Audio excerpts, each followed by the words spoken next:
नमस्कार, मैं हूं पवन त्यागी। दिल्ली के मुख्यमंत्री अरविंद केजरीवाल अब कभी भी गिरफ्तार हो सकते हैं क्योंकि ईडी ने अब इनके ऊपर डबल शिकंजा कस दिया है। अभी तक आप देख रहे थे कि जो दिल्ली का शराब घोटाला है उसमें ईडी इनको सम्मन पे सम्मन दे रही थी। 8 सम्मन अभी तक दिए जा चुके थे, अब 9वां सम्मन दे दिया गया है।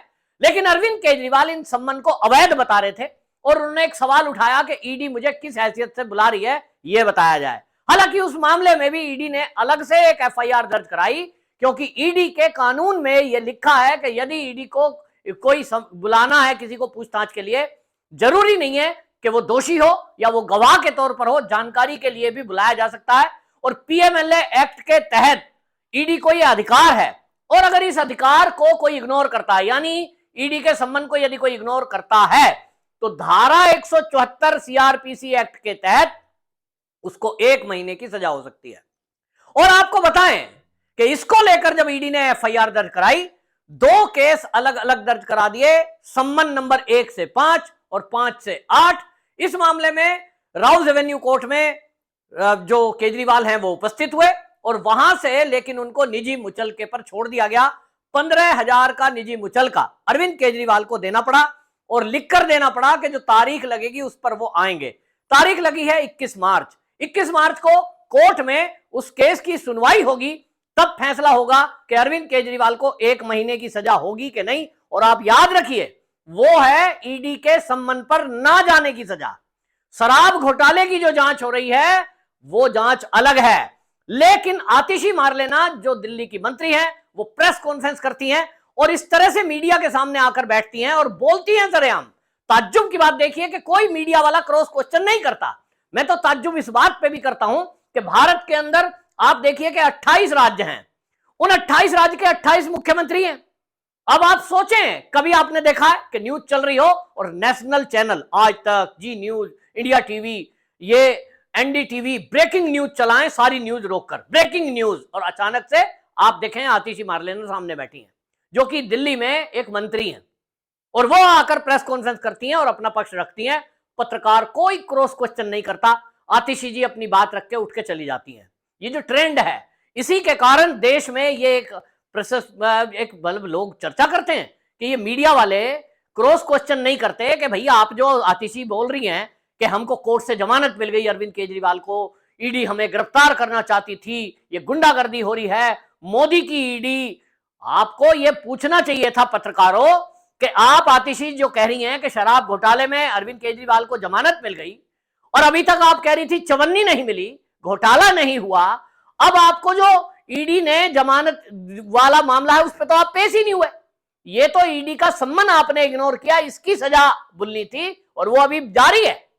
केवल जमानत मिली है, वो जो राहत मिली है ना, वो ईडी के सम्मन पर सुनवाई हुई है कि ईडी के सम्मन को इग्नोर करने पर 1 महीने की सजा है।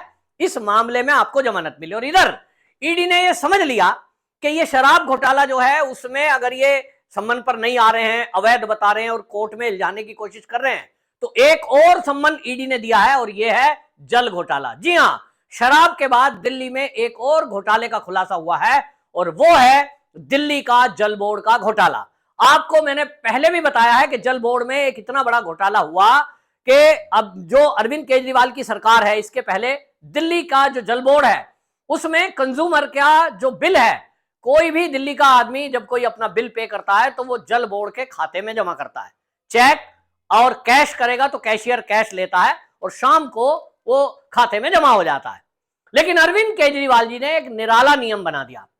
अरविंद केजरीवाल जी की सरकार आई तो अभी पिछले दिनों इन्होंने एक रूल कर दिया कि बिल का कलेक्शन का काम एक प्राइवेट एजेंसी को दे दिया। और ये प्राइवेट एजेंसी भी गजब का काम कर रही है कि वो जो सरकारी खाते में बिल जमा होने हैं उसके बजाय अब सारे बिल प्राइवेट खाते में आने लगे। और प्राइवेट खाते में आने लगे तो उसके अलावा क्या कर दिया कि वहां भी आगे घोटाला हो गया कि वो पैसा कहां गया, उस पैसे का बंदर बांट हो गया। और इस बात को लेकर ईडी को जब ये शिकायत पहुंची है, दिल्ली के एलजी के थ्रू ये जांच का विषय उठा, दिल्ली के जो जल बोर्ड के अधिकारी हैं उन्होंने ही इस मामले में आवाज उठाई। अब इस मामले में कई गिरफ्तारी भी हो चुकी हैं, जिसमें रिटायर्ड चीफ इंजीनियर जो जल बोर्ड के हैं वो भी गिरफ्तार कर दिए गए, क्योंकि उनके और उनके परिवार को 3 करोड़ रुपए एक ऐसी कंपनी ने दिए जिसको जल बोर्ड में ठेका दिया गया। तो आप समझ लें कि जो आम आदमी पार्टी, जो आतिशी मारलेना, जो राघव चड्डा अभी तक प्रेस कॉन्फ्रेंस करके कह रहे थे कि शराब घोटाले में हमको परेशान किया जा रहा है, तो एक तो झटका वहां लगा हुआ है कि आप देख रहे हैं कि सुप्रीम कोर्ट तक में भी मनीष सिसोदिया को जमानत देने से मना कर दिया, ये कहते हुए कि पार्टी में जो पैसा है, जो आतिशी मारलेना का सवाल है कि चवन्नी भी नहीं मिली, वो चवन्नी के बजाय 338 करोड़ रुपए का घोटाला ये सुप्रीम कोर्ट ने माना है कि जो मनी ट्रेल ईडी ने दिया है उसमें दिखाई दे रहा है कि घोटाला 338 करोड़ का है। और ये 338 करोड़ में बड़ी राशि आम आदमी पार्टी ने चुनावों में खर्च कर दी है। गोवा का चुनाव हुआ, हिमाचल में चुनाव लड़े, गुजरात में चुनाव लड़े, पंजाब का चुनाव लड़े और इन चुनावों में खर्च कर दिया। तो इसका मतलब रिश्वत का पैसा तो हो गया है चुनावों में खर्च, और इसीलिए वो पैसा किसी नेता के घर नहीं मिला। और चुनावों से जो पैसा आया, कैंडिडेटों से, प्रत्याशियों से जो इन्होंने पैसा लिया है, जो पब्लिक से चंदा लिया है, वो पहुंचा दिया है विदेश। ये ईडी के सूत्रों का कहना है। अब इस मामले में आपको बताएं, सुप्रीम कोर्ट की ही गाइडलाइन पर ईडी ने आम आदमी पार्टी को पार्टी बनाकर उसकी जांच करनी चाहिए, जिसके लिए अरविंद केजरीवाल, क्योंकि पार्टी के संयोजक है, उनको सम्मन दिया गया। अरविंद केजरीवाल उन सम्मन को अवैध बता रहे हैं, जबकि ईडी ये कह रही है कि हमने ना तो ये कहा कि अरविंद केजरीवाल को गिरफ्तार करना है, हमने ना ये कहा, कहीं स्टेटमेंट नहीं है कि अरविंद केजरीवाल घोटाले में पैसे खाए हैं, हमने ये नहीं कहा कि शराब घोटाले में अरविंद केजरीवाल गवाह हैं। हम केवल जानकारी चाहते हैं, और वो जानकारी इसलिए क्योंकि अरविंद केजरीवाल पार्टी के हेड हैं। तो भाई उन्हीं से तो पूछा जाएगा। अरविंद केजरीवाल आना ही नहीं चाहते, तो ईडी के सम्मन को इग्नोर करने का केस हमें कराना पड़ा। तो अरविंद केजरीवाल को निश्चित समझ लीजिए, शराब घोटाले में दोषी हो या ना हो वो बाद की बात है, लेकिन ईडी के सम्मन को इग्नोर करने पर 2 केस हो चुके हैं अलग अलग, और 1-1 महीने की उनमें सजा है। यानी इतना मान लो कि उस केस में, शराब के घोटाले से अगर गिरफ्तारी नहीं हुई, तो इन केस में तो गिरफ्तारी होना तय। अब आते हैं जल घोटाले पर। जल बोर्ड का जो घोटाला है, आपको बताएं, उसमें भी अजब गजब कारनामा हुआ है आम आदमी पार्टी में, जिसमें डबल शिकंजा ईडी का कसा है। और अब यह माना जा रहा है कि शराब घोटाले का, क्योंकि अभी कोर्ट में केस है, राउज एवेन्यू कोर्ट में इन्होंने चुनौती दी, और उस चुनौती पर ईडी ने, अभी आप देख रहे हैं, मैंने कहा निजी मुचलके पर छूट गया है, लेकिन 21 तारीख को उसकी तारीख लगी है। उसमें भी अभी झोल है, ये हाई कोर्ट जा सकते हैं, फिर सुप्रीम कोर्ट जा सकते हैं। यानी ईडी के सम्मन को इग्नोर करने के मामले में भी अभी अरविंद केजरीवाल के पास समय है, वो सुप्रीम कोर्ट तक भी फाइट कर सकते हैं। और इस केस में आप जान ही रहे हैं कि वो 1 साल भी निकाल सकते हैं। भाई पैसा है, पावर है, तो आदमी सुप्रीम कोर्ट में भी केस को लटकाए रख सकता। लेकिन ईडी ये बात समझ रही है कि अरविंद केजरीवाल आराम से जेल नहीं आएंगे, काबू में नहीं आएंगे। तो एक केस और दर्ज हुआ है जिसमें पहले से जांच चल रही थी, और घोटाले के तार वहां भी अरविंद केजरीवाल से जुड़ रहे हैं। आतिशी मारलेना प्रेस कॉन्फ्रेंस करके जो कह रही हैं कि एक और फर्जी केस कर दिया, तो भैया फर्जी है या असली, ये तो कोर्ट तय करेगा। आतिशी मारलेना ना तो जज है, ना कोई वकील है, और ना वो दिल्ली जल बोर्ड की कोई अधिकारी है। हाँ, मंत्रालय जरूर उनके पास है। तो अब आतिशी मारलेना जिस तरह की बात कर रही हैं, क्या उनको ये पता है कि घोटाला क्या हुआ है? ये तो कोर्ट तय करेगा। ईडी कह रही है हमारे पास सबूत है। और आपको बता दें, जल बोर्ड जो जल मंत्रालय है दिल्ली का, जल बोर्ड जिनके अंडर है, वो सौरभ भारद्वाज के पास भी रह चुका है, राघव चड्ढा के पास भी रह चुका है। यानी ये तीनों नेता फंसते हुए दिखाई दे रहे हैं। अब ये तय होगा गलती किसकी है, किसके कार्यकाल में ये घोटाला हुआ। आपको बताऊं वो घोटाला क्या है। असल में आपको बता दें कि यहां जो जलघोड़ का घोटाला है, उसमें ईडी ने पिछले दिनों 10 ठिकानों पर छापेमारी की थी, और उन छापेमारी में ईडी को बड़े सबूत मिले हैं। उसमें यह पता चला कि जल बोर्ड जो है, उसमें एक घोटाला क्या हुआ है कि जो दिल्ली का पानी है वो पाइपलाइन के जरिए मुरादनगर की गंग नहर से आता है।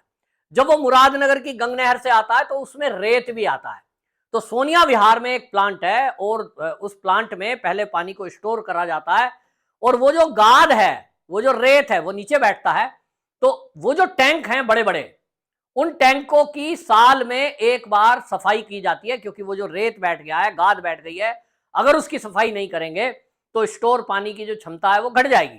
उसकी सफाई का ठेका दिया जाता है, जल बोर्ड का बाकी और मेंटेनेंस का ठेका दिया जाता है। और इसके लिए आपको बताएं, उसमें जिस कंपनी को दिल्ली सरकार ने ठेका दिया, वो उस काम को करने में सक्षम ही नहीं थी जो काम उसको दिया गया। यानी एक फर्जी कंपनी को दे दिया गया। उस कंपनी ने आगे पेटी कॉन्ट्रैक्ट दे दिया, यानी किसी और को दे दिया जो उस काम का एक्सपर्ट है। तो सवाल ये उठ रहा है कि पहली बात तो ये कि दिल्ली में जल बोर्ड का जो ठेका दिया गया, जिस कंपनी को उस काम का अनुभव नहीं है, तो ठेका क्यों दिया गया? और ठेका दिया गया तो लालच क्या था? इसमें ईडी के पास जो सबूत हैं कि 3 करोड़ रुपए की रिश्वत जिस कंपनी को ठेका मिला उसने जल बोर्ड के चीफ इंजीनियर को दिया है। अब उससे जब पूछताछ हुई है तो ईडी के अधिकारी ये बता रहे हैं, सूत्र बता रहे हैं कि वो जो चीफ इंजीनियर है उसने पैसा आम आदमी पार्टी के मंत्री को दिया। अब ये आम आदमी पार्टी के मंत्री 3 रह चुके, राघव चड्ढा, सौरभ भारद्वाज और अभी है आतिशी मारलेना। इन तीनों में से किसको कितना गया? आतिशी तो अभी बनी है, खैर, तो पिछले 2 मंत्री उनमें से फंसते हैं। अब यह भी पता लगाना है कि वो मंत्री से वहां तक मामला गया है या पैसे का हिस्सेदारी केजरीवाल तक पहुंचा है। और फिर केजरीवाल सीएम है, तो घोटाला अभी तक जो जानकारी आ रही है कि जो ईडी के हाथ जो लोग लगे हैं उन्होंने कह दिया जी हमने तो पैसा केजरीवाल को दिया है, और इसीलिए केजरीवाल से पूछताछ जरूरी है। केजरीवाल ईडी से भाग रहे हैं, लेकिन ईडी अब शराब घोटाले के बाद पानी घोटाले में उनकी गिरफ्तारी करेगी। एक तरफ नो संबंध, दूसरी तरफ ये पहला संबंध, और इस संबंध पर आपको प्रस्तुत होना पड़ेगा। वो भी 38 करोड़ का एक ठेका है। आपको बता दें कि वो उसमें 3 गिरफ्तारी अभी तक हो चुकी है। शलभ कुमार और अरविंद केजरीवाल के पर्सनल सेक्रेटरी वैभव कुमार की गिरफ्तारी हुई है, जो सबसे बड़ी गिरफ्तारी मानी जा रही है। इसी तरह जो आम आदमी पार्टी के राष्ट्रीय कोषाध्यक्ष हैं, जैसा मैंने कहा शराब घोटाले में सुप्रीम कोर्ट ने कहा था कि पार्टी ने चंदे में पैसा मिला वो तो रखा है कहीं और चुनाव में पैसा खर्च कर दिया है रिश्वत का। तो इस मामले में आपको बता दूं एनडी गुप्ता जो आम आदमी पार्टी के राष्ट्रीय कोषाध्यक्ष हैं वो ईडी ने गिरफ्तार कर रखे हैं। पर्सनल सेक्रेटरी वैभव कुमार केजरीवाल के वो गिरफ्तार कर रखे हैं।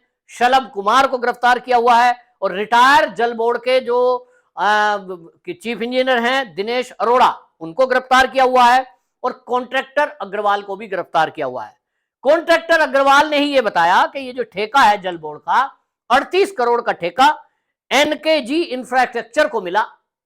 एनकेजी इंफ्रास्ट्रक्चर को जल बोर्ड का काम करने का कोई एक्सपीरियंस नहीं है, तो निश्चित रूप से समझ लीजिए जिसको एक्सपीरियंस नहीं है तो घोटाला एक तो यही है कि उससे रिश्वत ली जा सके और रिश्वत का किसी को पता भी ना चले। आम आदमी पार्टी के निकट का व्यक्ति है इसलिए उसको ठेका दे दिया। किसका रिश्तेदार है यही जांच से पता लगा, तो इसी में अरविंद केजरीवाल का नाम आया है कि अरविंद केजरीवाल के कहने पे ये ठेका दिया गया। अब एनकेजी इंफ्रास्ट्रक्चर ने आगे ये जो है अगले दूसरे अग्रवाल की जो कंपनी है इंटीग्रल उसको दे दिया ठेका। अब ये 3 करोड़ रुपए अग्रवाल जी जो कॉन्ट्रैक्टर जल बोर्ड के थे उन्होंने जगदीश अरोड़ा और उनके परिवार को दिया जो कि चीफ इंजीनियर जल बोर्ड के थे, और इसीलिए ये माना जा रहा है कि घोटाला है। इसमें आम आदमी पार्टी घिरती दिखाई दे रही है, और अब जो है इस मामले में गिरफ्तारी तय मानी जा रही है। यानी 2-2 तलवार अब अरविंद केजरीवाल पर मंडरा रही है। ईडी की गिरफ्तारी से अरविंद केजरीवाल बच नहीं सकते, और ये अब तत्काल अगले कुछ ही घंटों में अरविंद केजरीवाल की गिरफ्तारी ईडी किसी भी वक्त कर सकती है। ये सूत्रों से पता चला है। वंदे मातरम।